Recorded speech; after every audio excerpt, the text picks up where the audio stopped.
Hi மக்களே, thank you so much for வாட்சிங் this recipe. இன்றைக்கி ஒரு சூப்பரான ஹெல்த்தியான கிட்ஸ் லஞ்ச் பாக்ஸ் ரெசிபி தான் நான் கூட ஷேர் பண்ண போகிறேன். இதுக்கு நம்ம ஒரு ப்ரீமிக்ஸ் தான் ஃபஸ்ட்டு ரெடி பண்ண போகிறோம். இந்த ப்ரீமிக்ஸை நீங்கள் ஸ்டோர் பண்ணி வச்சுக்கிட்டிங்கன்னா குயிக்காக ஒரு லஞ்ச் வந்து ஈஸியாக நம்ம ப்ரிப்பேர் பண்ணிடலாம். எள்ளு சாதம் ரெசிபி எப்படி பண்ணுறதுன்னு பார்க்கலாமா? ஸ்டவ் ஆன் பண்ணி கடாய் வச்சுக்கலாம். கடாய் ஹீட் ஆனதும் கொஞ்சமாக ஒரு 2 பொட்டு போல் ஆயில் விட்டுக்கோங்க. இதில் ஒரு 7-8 வரமிளகா வந்து நான் ஆட் பண்ணியிருக்கேன். இந்த வத்தலை வந்து நல்லா வதக்கிக்கலாம். இந்த அளவுக்கு வதக்கின பிறகு இதை ஒரு பவுலுக்கு மாற்றி கூல் பண்ண வச்சுருங்க. இப்போ இதே பேனில் ஒரு 1/2 கப் அளவுக்கு கருப்பு உளுந்து வந்து நான் ஆட் பண்ணியிருக்கேன். இது கூடவே 1 டீஸ்பூன் அளவுக்கு வெள்ளை உளுந்து நம்ம ஆட் பண்ணிக்கலாம். இந்த வெள்ளை உளுந்து ஆட் பண்ணுறனால உளுந்து வந்து வறுபட்டுருச்சா இல்லையான்னு இந்த கலர் சேஞ்ச் ஆகும் பார்த்திங்களா, அந்த வெள்ளை உளுந்து அதை வச்சு நம்ம ஈஸியாக கண்டுபிடிச்சிடலாம். அதனால் நான் இது வந்து ஆட் பண்ணியிருக்கேன். இதையும் நல்லா பொன்னிறமாக வரும்படியாக வறுத்துக்கலாம். இப்போ எடுத்து காமிக்கிறேன். இந்த அளவுக்கு வறுபட்டதுன்னா போதும். இதையும் ஒரு பவுலில் மாற்றி நல்லா கூல் பண்ண வச்சிடலாம். மறுபடியும் இதே பேனில் ஒரு கப் அளவுக்கு கருப்பு எள்ளு வந்து நான் ஆட் பண்ணியிருக்கேன். நீங்கள் வந்து மெஷர்மெண்ட் வந்து எதுலனாலும் அளக்கலாம். 1/2 கப் உளுந்து 1 கப் எள்ளு, இதுதான் மெஷர்மெண்ட்டு. நீங்கள் பெரிய கப்பில் அளந்தீங்க அப்படின்னா வத்தல் வந்து கூட கொஞ்சம் அதிகமாக ஆட் பண்ணுற மாதிரி இருக்கும். எள்ளையும் இந்த மாதிரி நல்லா வறுத்து விட்டுக்கோங்க. நல்லா படப்படன்னு இது வந்து பொரியும். அந்த ஸ்டேஜுக்கு வறுத்துட்டு இதை வந்து தனியாக ஒரு பிளேட்டில் மாற்றி நல்லா கூல் பண்ண வச்சுருங்க. இப்போ 2 பொருட்களையும் நல்லா கூல் பண்ணியாச்சு. வத்தலோட காம்புகள்லாம் நீக்கிட்டு இது வந்து ஒரு மிக்ஸி ஜாரில் ஆட் பண்ணிக்கலாம். வத்தல் இது மாதிரி காம்போடு வறுத்து எடுக்கிறதுனால நமக்கு வந்து இந்த விதைகள் எல்லாமே சிந்தாமல் இருக்கும். இந்த மாதிரி ஆட் பண்ணிவிட்டு இதுக்கப்புறம் கருப்பு உளுந்தையும் நீங்கள் ஆட் பண்ணிக்கோங்க. எள்ளை வந்து வச்சுருங்க. இதை வந்து ஃபஸ்ட்டு ஒரு 2 பல்ஸ் விட்டு திரிச்சிட்டு அதுக்கப்புறம் எள்ளு வந்து நம்ம ஆட் பண்ணிக்கலாம். அப்படி இல்லைன்னா எள்ளு வந்து சீக்கிரமாக எண்ணெய் வந்து விட ஆரம்பிச்சிரும். இப்போ இந்த ஸ்டேஜ் வரைக்கும் அரைச்சி எடுத்துகிட்டு இப்போ எள்ளு வந்து இது கூட ஆட் பண்ணிக்கலாம்.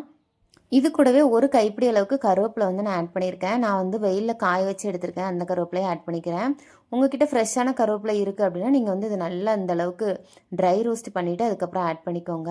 கொஞ்சமாக பெருங்காயத்தூள், ஒரு 3/4 டீஸ்பூன் அளவுக்கு உப்பு இது வந்து ஆட் பண்ணிவிட்டு ஒரு 2 பல்ஸ் விட்டு எடுத்துகிட்டு அதுக்கப்புறம் ஒரு 10 பல் போல் பூண்டு ஆட் பண்ணிக்கலாம். பூண்டு ஆட் பண்ணுறனால நீங்கள் அரைப்படாது அப்படின்னு நீங்கள் நினைக்க வேண்டாம். நல்லா அரைப்பட்டுரும். இந்த பூண்டு வந்து நம்ம ஃப்ரெஷ்ஷாக ஆட் பண்ணுறனால இதோட ஃப்ளேவர் வந்து சூப்பராக இருக்கும். இந்த பொடிக்கு இந்த அளவுக்கு கிரைண்ட் பண்ணியிருக்கேன் பார்த்தீங்களா. இதை வந்து கைகளாலே இது மாதிரி உதுத்து விட்டுட்டு நல்லா கூல் பண்ண வச்சுருங்க. கூல் பண்ண பிறகு ஒரு பாட்டிலில் போட்டு ஏர்டைட் கண்டெய்னரில் போட்டு நீங்கள் ஸ்டோர் பண்ணி வச்சுக்கலாம். இப்போ ப்ரீமிக்ஸ் வந்து ரெடி ஆயிடுச்சு. இப்போ வந்து டைரெக்டாக சாதம் செய்ய போயிட வேண்டியதான். அதுக்கு முன்னாடி நம்ம சேனலில் போட்டுக்க ரெசிபிஸ் எல்லாம் உங்களுக்கு யூஸ்ஃபுல்லாக இருந்தது, பிடிச்சிருந்ததுன்னா நம்ம சேனலை சப்ஸ்கிரைப் பண்ணிடுங்க. கொஞ்சமாக சாதம் வந்து எடுத்து வச்சுருக்கேன். இது வந்து நல்லா உதிரியாக இந்த மாதிரி வடிச்சோ இல்லைன்னா குக்கர்லேயோ நீங்கள் வந்து ரெடி பண்ணி எடுத்து வச்சுக்கலாம். கடாய் ஹீட் பண்ணிவிட்டு கொஞ்சமாக நல்லெண்ணெய் விட்டுக்கலாம். நல்லெண்ணெய் காஞ்சது இது கூடவே கொஞ்சமாக கடுகு போட்டுக்கலாம். கடுகு பொரிஞ்சதுக்கப்புறம் வேர்க்கடலை ஆட் பண்ணிக்கலாம். இந்த வேர்க்கடலையே நல்ல எண்ணெயிலே இது மாதிரி நல்லா வறுத்து விட்டுட்டு கடலை பொரிஞ்சதுக்கப்புறமா கொஞ்சமாக கடலைப்பருப்பு, இது கூடவே கொஞ்சம் உளுந்து, இது 2ஐயும் ஆட் பண்ணி நல்லா வறுத்து எடுத்துக்கோங்க. நல்லா கலர் சேஞ்ச் ஆகும். அது மாதிரி ஃப்ளேவரும் நமக்கு நல்லா கிடைக்கும். இது கூடவே கொஞ்சமாக கருவேப்பிலையும் 2 வத்தலும் ஆட் பண்ணிக்கோங்க.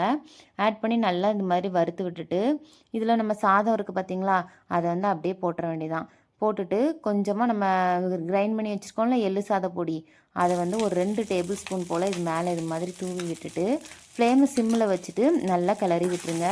இப்போ நீங்கள் சாதத்தில் உப்பு போட மாட்டீங்க அப்படின்னா இந்த ஸ்டேஜில் நீங்கள் வந்து சால்ட்டை ஆட் பண்ணிக்கலாம். நான் வந்து சாதத்துலேயும் உப்பு போட்டிருக்கேன், பொடிலையும் உப்பு போட்டிருக்கேன். அப்போ வந்து உப்பு கரெக்டாக இருக்கும். அதனால் நான் வந்து உப்பு ஆட் பண்ணலை. இது மாதிரி ஒரு 2 நிமிஷம் நல்லா கிளறி விட்டிங்கன்னா சூப்பராக மணக்க சாப்பாடு ரெடி ஆயிரும். இதை வந்து கிட்ஸுக்கு வந்து நீங்கள் கண்டிப்பாக ட்ரை பண்ணுங்கள். ஒரு நாள் லஞ்ச் பாக்ஸ் ரெசிபியாக இது வந்து கொடுத்து விடுங்க. கண்டிப்பாக என்ஜாய் பண்ணி சாப்பிடுவாங்க. இது வந்து சாதத்துக்கு மட்டும் இல்லாமல் இட்லி தோசை கூட நீங்கள் வந்து சைட் டிஷ்ஷாக கூட தொட்டு சாப்பிட்லாம். ரொம்ப டேஸ்ட்டாக இருக்கும். கண்டிப்பாக இந்த ரெசிபி ட்ரை பண்ணி பார்த்துட்டு எப்படின்னு உங்களோட கமெண்ட்ஸ் என்கிட்ட மறக்காமல் ஷேர் பண்ணுங்கள். ரெசிபியில் எதுவும் டவுட் இருந்ததுன்னா கமெண்ட் செக்ஷனில் போடுங்க, நான் கண்டிப்பாக ரிப்ளை பண்ணுறேன். 2 மடங்கு ஹெல்த்தியான இந்த ரெசிபி உங்களுக்கு பிடிச்சிருந்ததுன்னா மறக்காமல் நம்ம வீடியோக்கு ஒரு லைக் போட்டுருங்க. தேங்க்யூ ஸோ மச் ஃபார் வாட்சிங்.